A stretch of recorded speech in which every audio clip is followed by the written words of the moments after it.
everyone. Good afternoon. I hope everyone's week is going well so far. We've made it to Wednesday, so we are almost halfway there.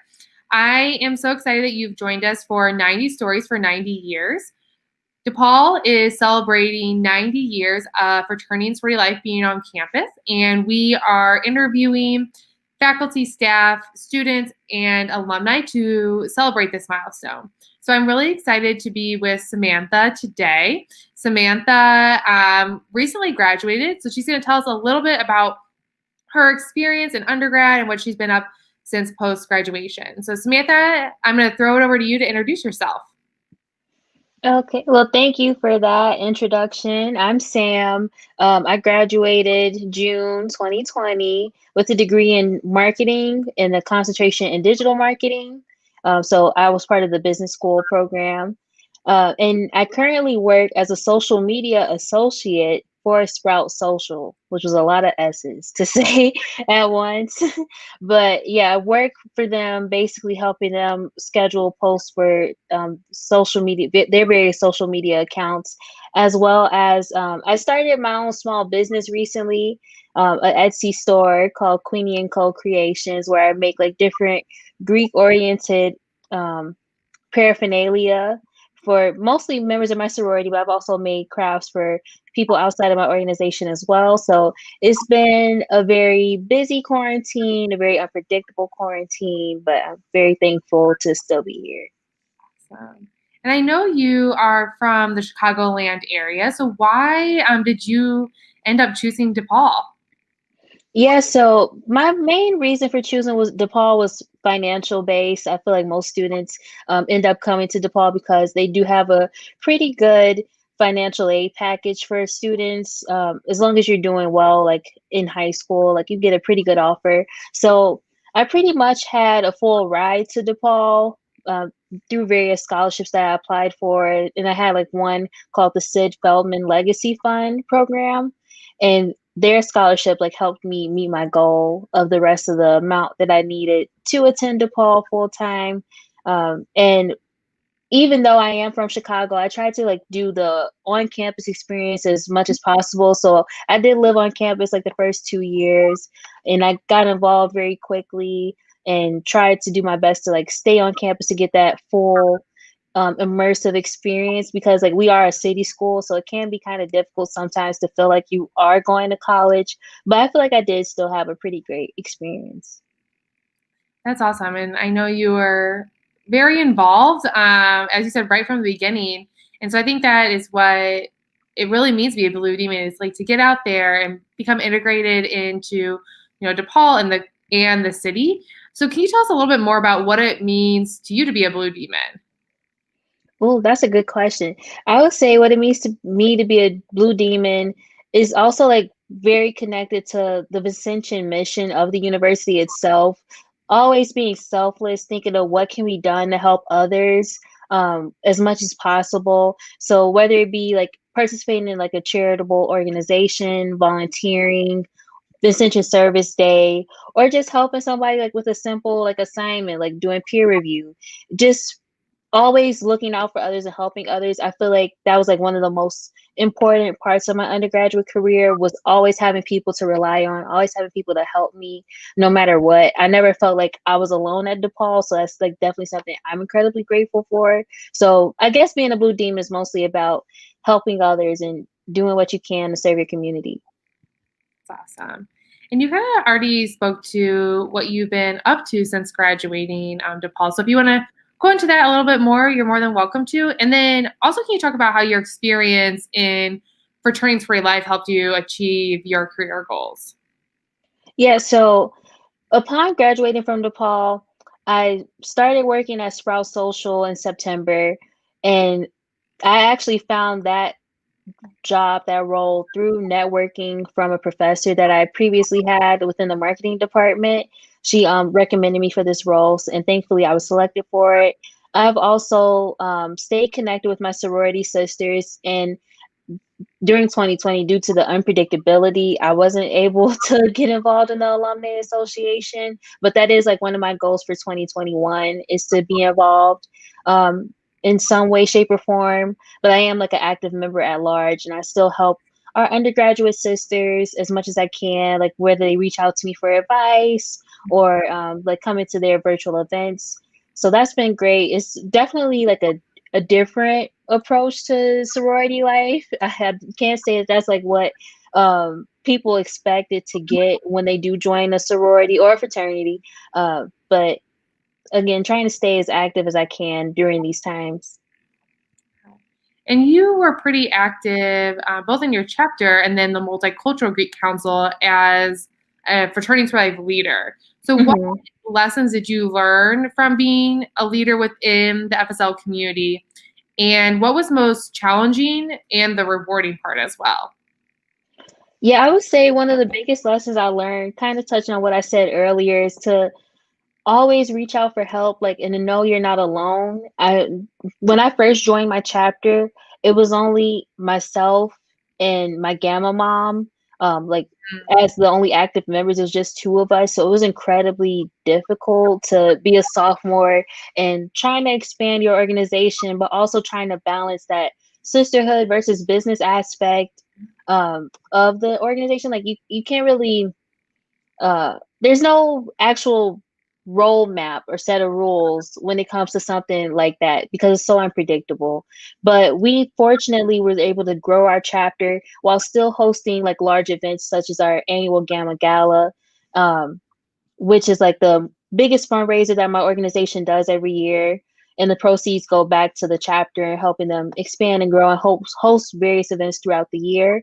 So my experience from that, and then MGC, I served as like the interim president my senior year during the fall quarter.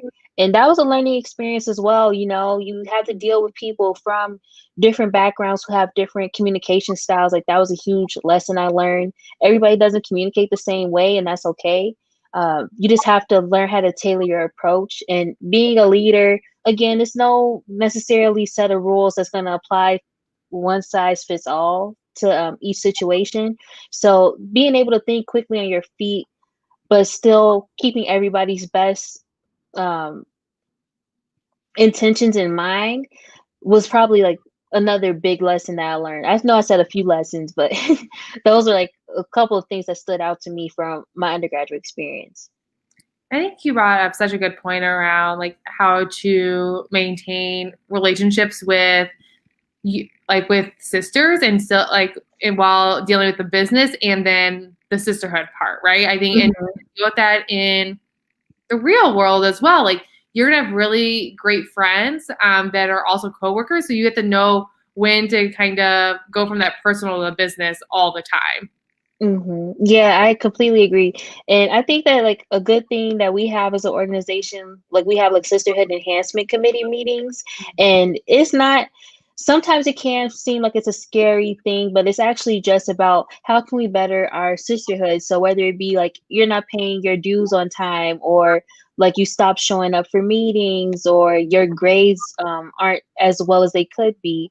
That's why we host like those types of meetings to help improve everybody and to foster a better relationship. So even though like we are friends at the end of the day, there's still like a business aspect too. So I think that we did a pretty good job of balancing both of them, even though as a small chapter, sometimes those lines can get blurred. But overall, I think that everybody still had great relationships and still do have great relationships with each other. And we didn't let that impact how we viewed each other personally.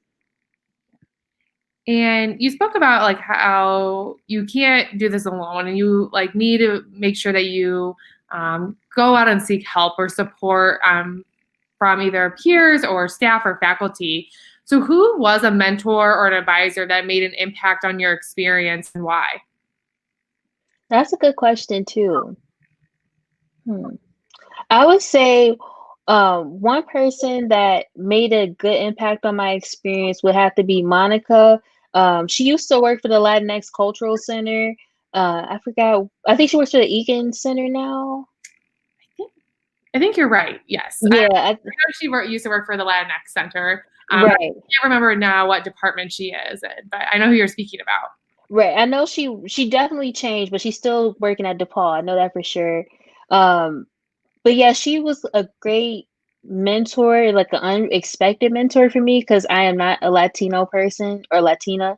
But she was still very helpful and like helping my organization overall because we're multiculturally based, but historically Latina. And I wanted to host a bilingualism unpacked event, which was where we had a panel and a potluck event. And basically, we talked about the importance of bilingualism in current society and like the various biases that you may face or discrimination you may face being a bilingual person. So she helped me plan that event. Like I sent her so many emails. It was probably like 100 emails back and forth. And she met with me various times. And she still, like whenever I saw her, would like hug me and make time to actually have a conversation with me. It wasn't like a high and by thing. It was a genuine friendship, a genuine connection. So I was incredibly grateful for Monica. And she wasn't a formal advisor for SLG or a formal mentor, but she still served as one to me in a way. That's really awesome that you found that at DePaul. And I think that's really important for students to, seek out that support either, from a faculty or staff, because, they may not be able to help you in all areas of your life, but they may be really crucial for that one program, as you were speaking about, or that one really difficult area that you're having with your student organization. They may have a resource or they may be able to connect you with someone else. So it's important that you build those relationships across the university. Yeah, I agree completely. So now that we just talked about mentors, what does it mean to have, like, what does sisterhood mean to you, and why is it so important to have that in your chapter and while you were at DePaul? Yeah, so sisterhood, that's such a broad term. It could be so many things, but I guess to me, it's mostly about being able to foster genuine connections with like-minded women. And even though you may struggle at times, you may have your arguments, you may want to kill each other sometimes, at the end of the day, you're still love each other, you still genuinely care about each other and want to see each other grow and succeed. And I forgot, what was the second part of your question? I'm sorry. Like, why is it so important to find that while you were at DePaul? Yeah, and it's important to find that at DePaul, especially at DePaul, because we are a commuter school. So it's hard to build connections there in general, like whether it be through class or an extracurricular activity. So when you seek out an organization, whether it be a fraternity, a sorority, or another like extracurricular activity, you're making friends that potentially are going to last for a lifetime. These are going to be like your bridesmaids, your groomsmen. They're going to be your godmoms, or your godparents. These are the people that are going to be there for the momentous occasions throughout the rest of your life. So it's important to put yourself out there. And even though it can be daunting, it can be nerve-wracking, especially if you're like me. Like I didn't go to any SLG events with anybody else. I approached them myself. So that can be scary to put yourself out there because you feel like you're going to be judged. And some organizations, they might try to judge you, but maybe that's just not the one for you. But I guarantee you there's going to be somebody, some organization, some club on campus that will welcome you with open arms. Or you can just in general start your own organization if you want to. Like that could be another opportunity, and you'll find other like-minded individuals that will make that deep connection with you and genuinely appreciate you for who you are at the end of the day. Awesome. What is your best advice for someone who is interested or on the fence of joining a fraternity or sorority? I would say the best advice I could give is to do your research. There's plenty of organizations on campus. I don't want to misquote. Maybe you could say it, Natalie. I don't know how many frats and sororities there are. 29. Okay, so 29. That's a lot. Mm-hmm. So we have a lot. Mm-hmm. So they could definitely do their research. There's four councils. Four councils. I feel like I'm doing trivia on DePaul FSL. But yeah, it's four councils. So make sure you get to know all of them. Even if you're like, I'm scared to approach this table because not all their members necessarily look like me, or I feel like I heard somewhere they only accept people that look like XYZ or they are from this background. do your research. You never know like who you're going to foster those genuine connections with. And even if you don't necessarily meet them instantly, there's always time, like especially when it comes to MGC and NPHC organizations, we tend to host like more events where you can get to know the members first, and you can mingle that way. Like you can even meet people from other organizations at those events, and you can find what's best for you before you're committing. And you don't have to join your freshman year either. I think that's a common misconception. Like some people think that you have to join as soon as you get to DePaul. You know, you can do it whenever you're ready. Like some organizations do have stipulations, I will say that. But for the most part, it doesn't have to be immediate. It could be like until like your last quarter, your senior year, usually. I think that's such a good point that you don't have to join right when you come to DePaul, because I think there's a lot to figure out when you first start college, like how to register for classes, how to like study in college. I mean, it's so different than your high school experience, and so sometimes you need that adjustment period and to find out what you're really looking for, because I think you change a lot as an individual and as a student while you are at DePaul. And so you don't have to jump right into something. I mean, as you said, like a lot of people think like you have to join your like first quarter of your first year. And like, that is not the case for any of our student organizations. And so I think that's just such a good point to bring up, that you don't have to jump right in. Like do it when it's right for you. That's when you're gonna have the best experience. Yeah, I completely agree. Like take your time. It doesn't have to be immediate, especially like with the given pandemic too. There's so much going on in the world. So I think people are going to be very understanding if you don't choose to join immediately, and they'll still like reach out to you and be your friend at the end of the day, even if you don't choose their organization. So what is your favorite memory from DePaul outside of fraternity and sorority life? Oh, that's a good one. I have so many good memories. I think outside of like being very involved in FSL, I was also very involved in studying abroad. I completed 3 programs. I went to France, Italy, and India. I would say each one of them is like great. I have fantastic memories from, but I feel like I grew the most from my experience in Italy just because that was like a quarter-long program, and had a genuine Italian experience. I lived with an Italian family in a homestay. I knew nothing about the language, so I had to learn how to communicate with people from all over the world, really, because tourism's so heavy there that you have to figure out how to navigate a foreign country on your own. So I feel like I grew a lot over that trip. I made a lot of great friends while I was there as well. And I just thoroughly enjoyed myself and was like me. And I think that's one of the greatest things about studying abroad and traveling.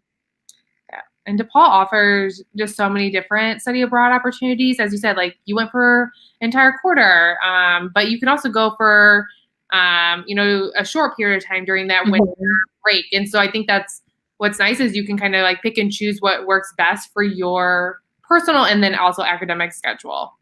Yeah, I agree completely. So if you and there's other departments too that have like similar experiences. Like there's like service immersion trips that you can go on to do volunteering in another place. You can stay within the United States or travel outside of the country as well. So definitely check that out if you're interested in traveling or studying abroad. I highly recommend it.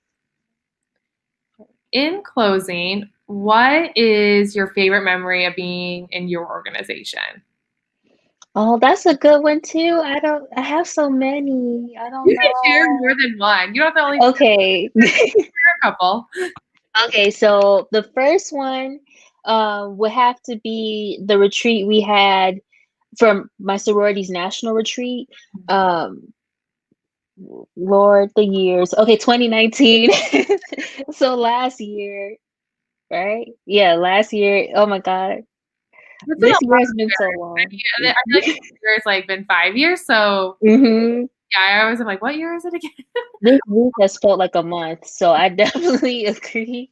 Um, but yeah, so our national retreat, we had went to Louisiana. Yes, we went to Louisiana. Sorry, I was like brain farting.